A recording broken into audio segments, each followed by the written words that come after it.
36।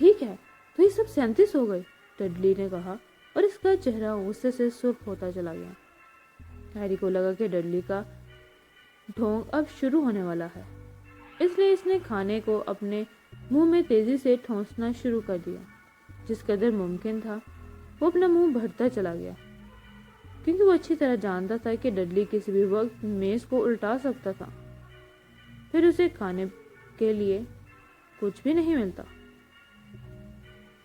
میرے بچے، ان میں کچھ تحفے گزشتہ سال کے تحفوں کی نسبت بڑے اور قیمتی بھی تو ہیں، انکل ورنن نے مسکراتے ہوئے کہا۔ ڈڈلی کے نتنے پھولنے اور پچکنے لگے تھے۔ بہرحال آنٹی پیتونیا خطرے کی گھنٹی محسوس کر چکی تھی، اس لیے وہ جلدی سے بول پڑی۔ ہم جب باہر جائیں گے سیر کے لیے تو تمہارے لیے 2 اور تحفے خرید لائیں گے۔ یہ کیسے رہے گا میرے پیارے بیٹے؟ 2 اور تحفے؟ اب تو ٹھیک ہے نا؟ ڈڈلی نے ایک پل کے لیے سوچا، یہ مشکل کام تھا۔ یہ میرے پاس 37 ہیں اور 2 ملا کر یہ ہوئے 37 اور 2۔ بالآخر وہ دھیمے لہجے میں بولا۔ 39 میرے بچے، آنٹی پیتونیا نے اس کی مشکل آسان کر ڈالی۔ او ہاں 39۔ ڈڈلی دھم سے کرسی پر بیٹھتا چلا گیا اور اس نے اپنے قریب پڑے تحفے پر چپٹا مارا۔ ہاں یہ ٹھیک ہے، ننھے بدماش اپنے حصے کی پوری قیمت وصول کرنا چاہتا ہے، بالکل اپنے ڈیڈی پر گیا ہے۔